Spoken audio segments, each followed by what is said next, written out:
Bueno, para ya ver el último módulo del taller, vamos a llegar a la parte donde quizás más identifique el trabajo del tester, que es el de la construcción y ejecución de pruebas dinámicas en el software, ¿ok? Y este QA recomienda varios métodos para poder diseñar pruebas, pero lo primero que hay que revisar es cuánto tiempo nos va a tomar el hacer las actividades, el test, cuánto tiempo nos va a tomar el construir esas pruebas, cuánto tiempo nos va a tomar el ejecutarlas, etcétera. Para eso hay que entonces revisar la estimación de tiempos de las actividades de pruebas. Entonces, técnicas de estimación de esfuerzo.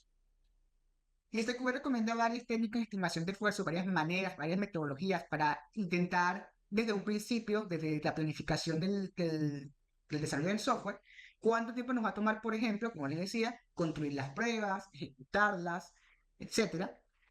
Les voy a explicar una particular que es la estimación basada en ratios. Me gustaría primero que nada ponernos en situación. Piensen en lo siguiente. Imaginen que ustedes están construyendo una aplicación, ¿ok? Una aplicación que tiene funcionalidades tales como, una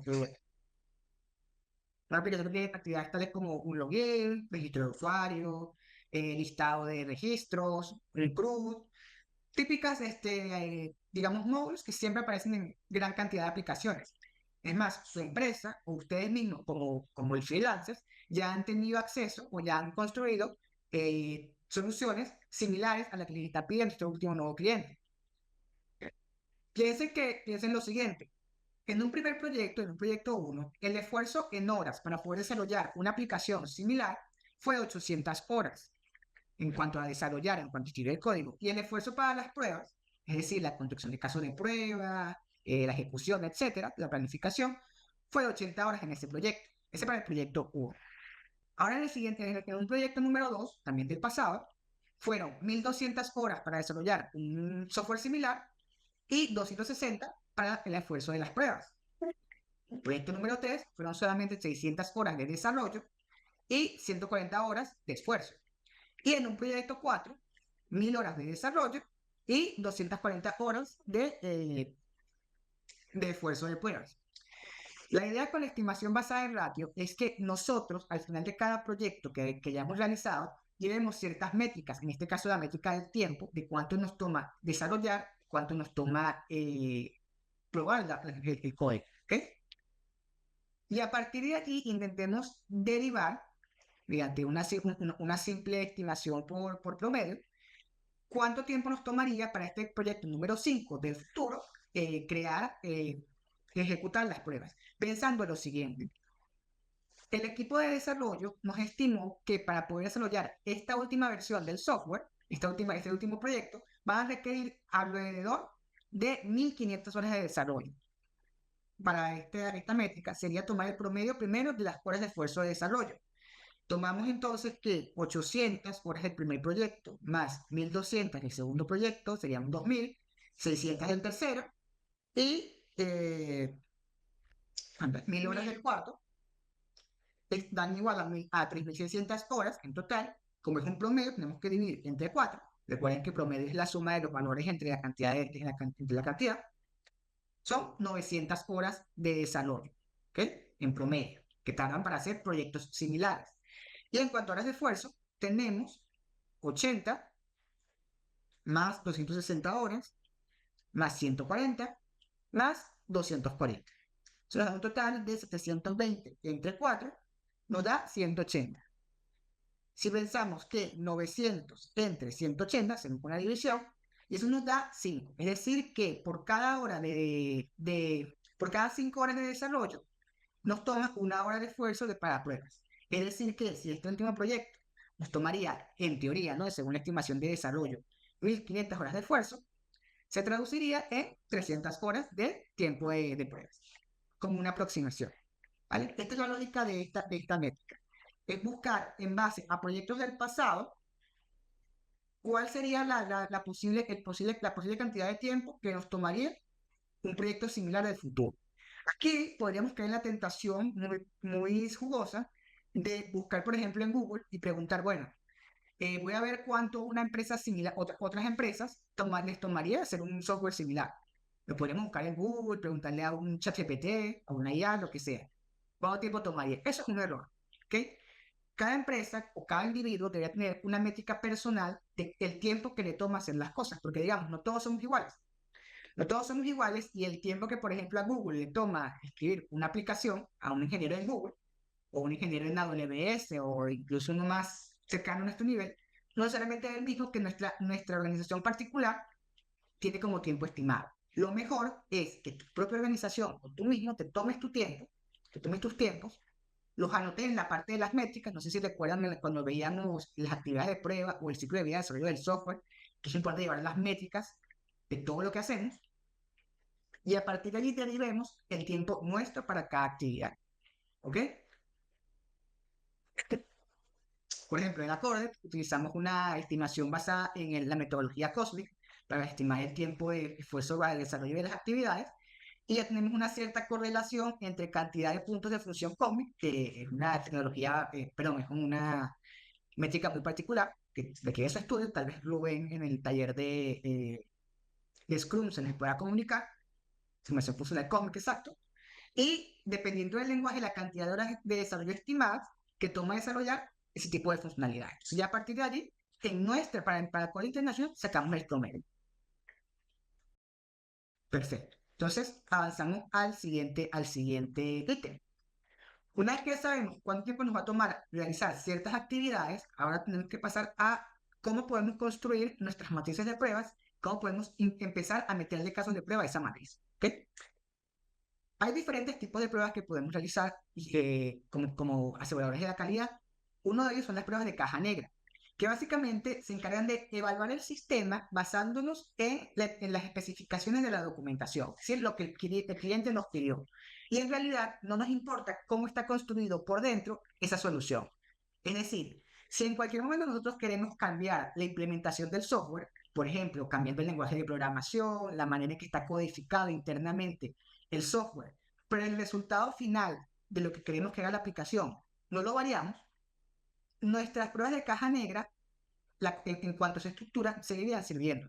¿Okay? Podríamos volver a ejecutarlas, evidentemente, con la nueva implementación del software, la nueva codificación, pero las mismas pruebas podrían ser ejecutadas, porque lo que nos interesa es el resultado final, no digamos la configuración interna de esa, por eso la analogía, caja negra. Aquí, por ejemplo, tenemos un ejemplo de una película, Hellraiser, de los 80, 90, 70 incluso. Para que lo vean, este es un cubo de Rubik muy, muy, muy, muy complicado. En la película original, ese cubo tenía botones, giraba por diferentes esquinas, una cosa súper complicada. Nadie entendía cómo funcionaba, pero lo importante era el resultado final, que era abrir un portal mágico, ¿vale? Eso es lo importante. Es un ejemplo perfecto de una caja negra. Nadie sabe cómo funciona por dentro. Me gustaría darles un ejemplo práctico para que practiquemos esa construcción. Los pongo en situación. Supongamos que ustedes los contrata una empresa, ¿vale? Que está haciendo algo similar a una página donde se ofertan pisos de apartamentos, como dicen en España, pisos, apartamentos, casas, etcétera. Una aplicación que busca ofrecer a sus clientes un alojamiento, básicamente. ¿Ok? Y queremos construir casos de prueba para esta utilizando la técnica de partición de equivalencias. La partición de equivalencias básicamente divide los datos de nuestra aplicación en grupos manejables, asumiendo que nuestra aplicación va a manejar los datos dentro de cada grupo de manera idéntica. ¿Ok? De manera idéntica. Aquí a la derecha les pongo un ejemplo de la interfaz de esa aplicación que estamos construyendo, donde quiero probar específicamente la función de filtrado de la lista de resultados. ¿Okay? Imagínense que debajo de este filtro hay una lista de resultados de apartamentos y cuando le voy a filtrar me da diferentes opciones. Vamos a ir paso a paso. Por un segundo, quiero que se olviden de las opciones de filtrar por tipo de propiedad y la opción de filtrar por piso de la habitación. ¿Okay? Simplemente concéntrense en la opción de tamaño de jardín. Vemos que la aplicación nos ofrece tres tipos de jardín dentro de las casas ofrecidas. Con jardín pequeño, un jardín mediano y un jardín grande. ¿Okay?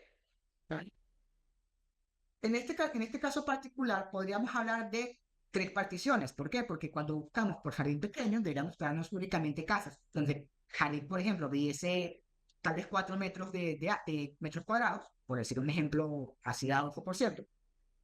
Las de jardín mediano, según la segunda partición, cuando lo clicamos, deberían mostrarnos jardines únicamente con 20 metros cuadrados, y la de jardín grande serían a partir de 500 metros cuadrados de área. ¿Ok?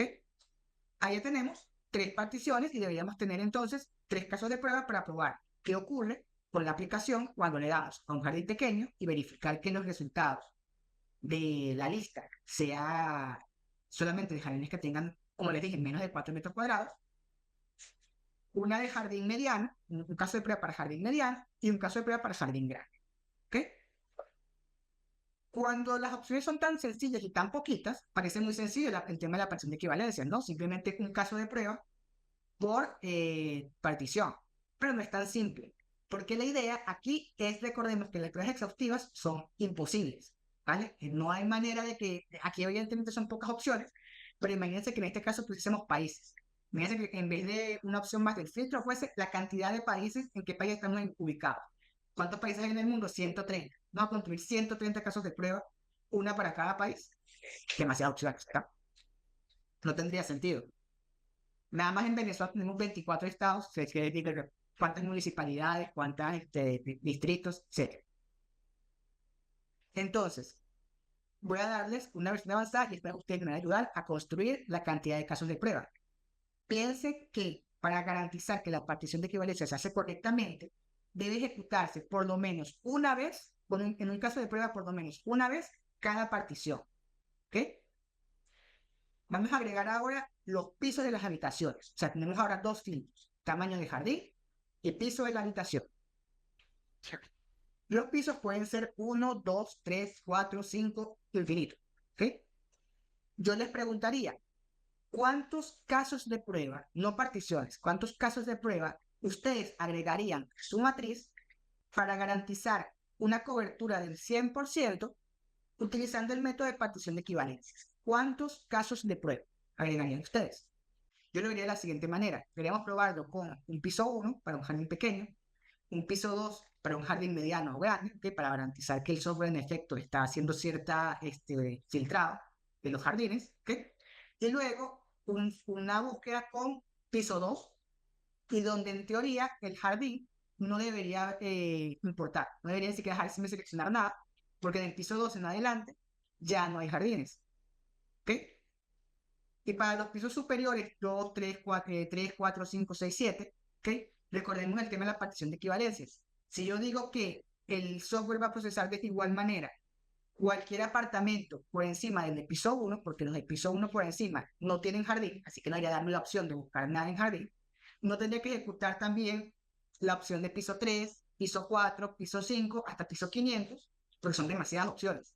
Recordemos que las pruebas exhaustivas no son posibles. La idea más bien es tratar de minimizar al mínimo posible la cantidad de casos de prueba a ejecutar, pero sin perder un 100% de cobertura, porque todas las particiones, con esta forma que les estoy hablando, se ejecutarían aunque sea una vez.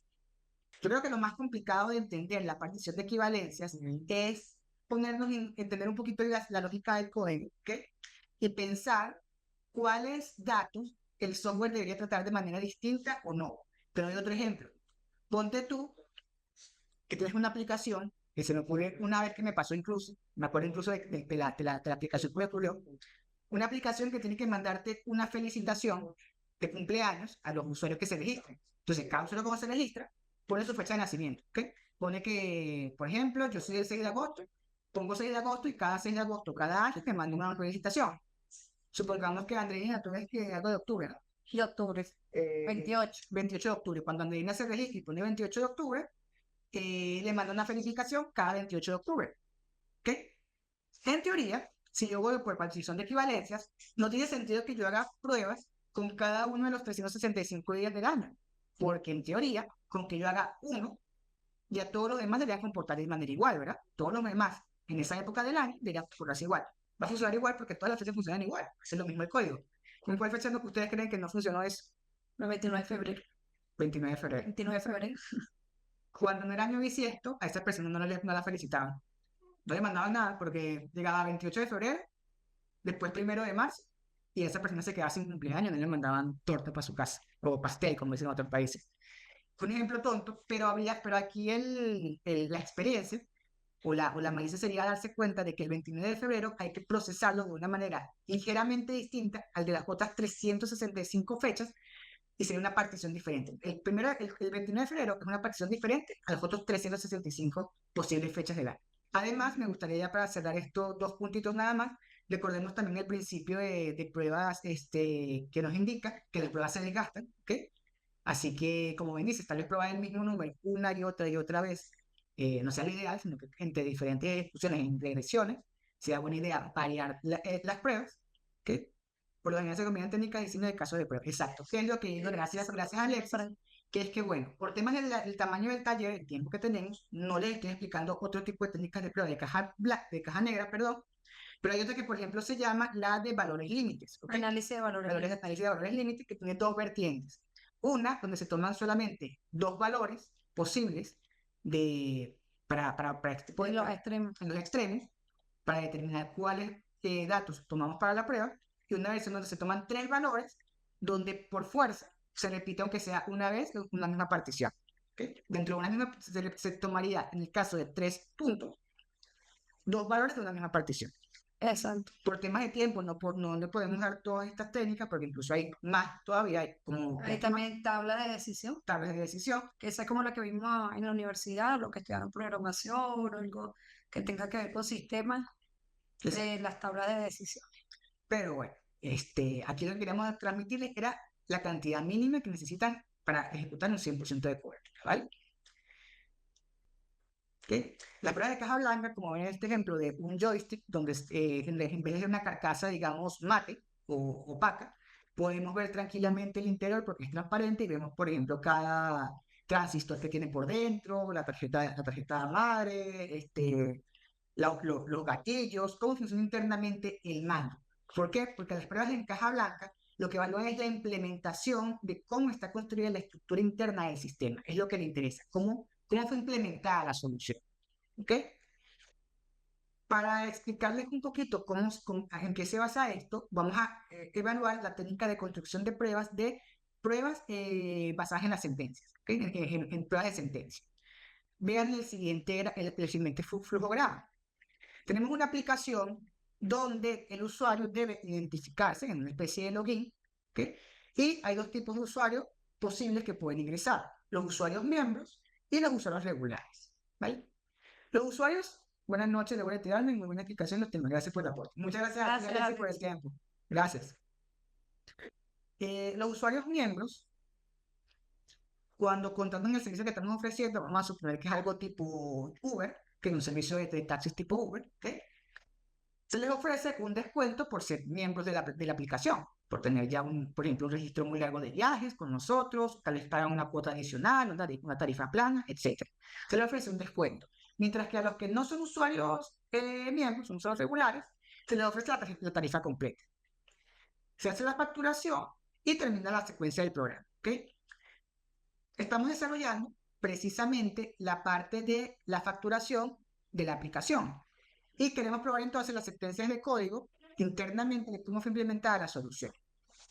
Vamos a ver ahora que las pruebas de caja blanca se basan más en el código, así que voy a presentarles una aplicación dummy que construí para que veamos a qué me refiero a nivel de código. Es una aplicación muy sencilla que hace precisamente lo que les describí. ¿Okay? Básicamente, en mi clase calculadora de descuentos, que está por acá, yo me doy a la tarea de determinar si el usuario, mediante un if-else, es un usuario miembro o no, pasándole un parámetro, ¿vale? Si el usuario es miembro, le tengo que ofrecer un descuento del 70%, y si no lo es, le ofrezco un descuento, una tarifa plana, pues, el precio completo del pasaje, ¿okay? Con, evidentemente, mi toma de decisión, aquí ya vamos en el retorno, ¿vale? En el if-else. Para eso, yo construí esta pequeña main, ¿okay? Con dos casos de prueba. En total, yo le paso como parámetro que el precio original del viaje es de 100, por ejemplo, dólares, pesos o lo que usen en sus países, soles, lo que sea, son $100. Y ejecuto dos casos de prueba. El primero, donde yo planteo que el usuario es miembro, le paso como parámetro que es true, dentro de invocar mi clase. y le pido que por consola me escriba el precio final. Yo esperando que el resultado sea de 70. Acabo de darme cuenta que está aquí ya puesto, ¿vale? Y en el caso de prueba número 2, que el miembro no es miembro, la persona no es miembro, le paso ese parámetro y esperaría que el precio final fuese de 100. Vamos a ver si es verdad. Si yo hago el run de esta aplicación, me da que en efecto el precio final para el viaje fue 70 para el usuario miembro, que yo colocaba por acá, y que mi precio final para los no miembros es de 100. Veamos si en efecto, simplemente por ver que no es un dato quemado, es así. Supongamos que ahora subo a 500. Mira, el costo de mi viaje, 500 pesos, 500 lo que sea, ¿vale? Yo cobro mi aplicación y no estoy viendo aquí porque se me está en la pantalla. Me dice que ahora el costo del viaje con descuento para un miembro es de 350 y para un usuario no miembro es de 500, que es el precio completo. ¿Okay? Así que mi aplicación, como verán, sí funciona más allá de pasar de valores estados, ¿vale? Hay un último tipo de pruebas del cual quisiera hablar y que le conocí este QE, y son las pruebas basadas en la experiencia, ¿ok? Esta imagen me pareció bastante divertida, ¿ok? Yo creo que al final todos en algún momento, cuando estábamos recién graduados, ¿no? Recién estudiando, empezamos así. Empezamos como la imagen de la izquierda, como Michael Scott siendo contratado con nuestro primer jefe, tal vez en los 80 seguramente. Yo no, yo soy como de los 2015, algo así, 2013, no recuerdo muy bien cuándo empecé. Pero sí, así, un poquito perdidos, empezando. Pero con el tiempo vamos ganando experiencia, vamos entrando en más proyectos, vamos aprendiendo los trucos de cada una de nuestras carreras, ¿no? O sea, como desarrollador, QA, administrador, etcétera. Todo que vamos aprendiendo. Ahorita que estoy yo en el tema del área de automatización, me puedo ver un poco más como Arnold, saber como Arnold, ¿vale? Por ejemplo, la aplicación que estamos haciendo ahorita, que estoy automatizando, que se llama Skynet. Ahorita estoy automatizando una aplicación que se llama Skynet. Espero que salga pronto y que todos podamos probarlo. Tal vez nadie entendió esa referencia si son muy jóvenes, pero los de los 80 puede que sí la entiendan. En fin, en lo que las pruebas hacen en experiencia es que los testers, conforme vamos aprendiendo más el negocio, conforme vamos entrando en más y más proyectos y trabajando más y más, nos empezamos a dar cuenta de que el equipo de desarrollo, el equipo funcional, management y nuestros mismos compañeros de testing cometemos una serie de errores bastante comunes, digamos repetitivos, y que tienden a ocurrir en multitud de proyectos una y otra vez. ¿Okay? Este tipo de pruebas se basan no tanto en, como veíamos anteriormente, en métricas o en divisiones, digamos, metodológicas para ver cuántos casos de prueba hay que hacer, sino en la intuición personal, la creatividad y el conocimiento que ya tenemos de aplicaciones similares, ¿vale? Les voy a dar un ejemplo de eso. Un paginado, ¿ok? Este es un paginado de ejemplo que probablemente ustedes como desarrolladores, QAs, managers, el que sea, han visto infinidad de veces en infinidad de proyectos. Un montón de proyectos tienen paginados independientemente del dominio de la aplicación y que tiene dos componentes, ¿ok? Un paginado por la parte de abajo, del 1 al infinito, ¿ok? Y un buscador en la parte de arriba. Un tester más junior podría pensar, bueno, ¿qué pruebas puedo hacer acá? Voy a probar que muestre correctamente la cantidad de registros en la página 1, ver qué ocurre en la última página, a ver si en efecto se corta correctamente la cantidad de registros. Puedo meterme en el buscador y verificar qué ocurre si meto una cantidad de registros, si realmente lo filtra. ¿Qué ocurre si meto un valor de filtro que cuando aloja resultados, etcétera? O sea, unas pruebas básicas donde se prueba el buscador y se prueba el paginado por separado. Pero que me he dado cuenta yo a lo largo de bastantes años, un error súper clásico que cometen los desarrolladores, en particular los más juniors, o cuando hay poco tiempo, etcétera, es qué ocurriría, o no vengo a abrir ahorita el micrófono, pero qué ocurriría si, por ejemplo, me voy a la página 4 de la lista de resultados y luego hago una búsqueda que no arroje más de, por ejemplo, supongamos que el paginado acepta 10 registros y hago una búsqueda cuya cantidad de resultados arroje menos de 40 resultados, arroje 10 resultados nada más que sean similares, que hagan coincidencia. Muchas veces lo que me he dado cuenta que ocurre es que el paginado no se actualiza, no vuelve hasta la página 1 y me quedo en una página 4 totalmente vacía, sin nada de contenido, que probablemente dio un error 500 a través de consola, porque no hay suficientes registros como para llenar incluso hasta la página 4. Y no es que no se vea aún, no hay resultados. Sí hay resultados. Lo que pasa es que están en la página 1, no en la página 4 ya, porque hay muy pocos registros ahora. Es un error clásico que se comete cuando hacen los paginados, me lo he encontrado varias veces.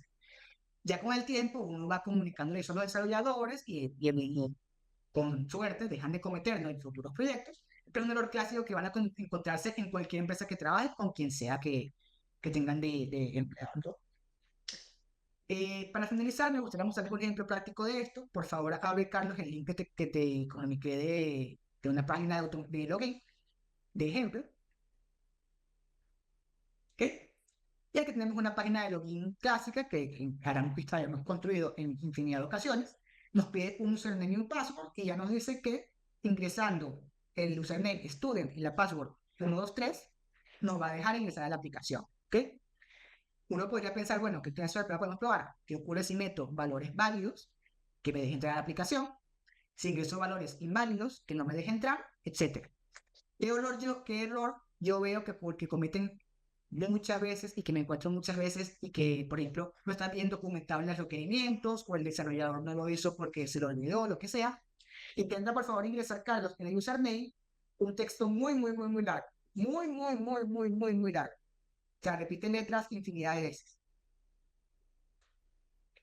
Como se darán cuenta, esta página no tiene límite de caracteres, así que yo puedo ingresar una cantidad infinita de caracteres en el campo de username, lo cual cuando yo envíe ese dato en el formulario, podría causar una pequeña denegación de servicios porque se desborda la memoria, porque el parámetro que le estoy pasando es demasiado grande. Se desborda la memoria, puede generar una denegación de servicios, etc. Porque ese error lo he visto no solamente en logins, sino en formularios de registro de usuario, registro de un artículo. O sea, que no le da un límite de campo, es algo clásico que no se documenta en los requerimientos, no se realiza en el desarrollo, etc. Y conforme ustedes vayan trabajando más en el área de control de la calidad, van a aprender a tener ya en la mente esos errores y siempre agregar un casito de prueba a su matriz que prueba este tipo de escenarios en diferentes formularios de registro, por ejemplo. ¿Vale?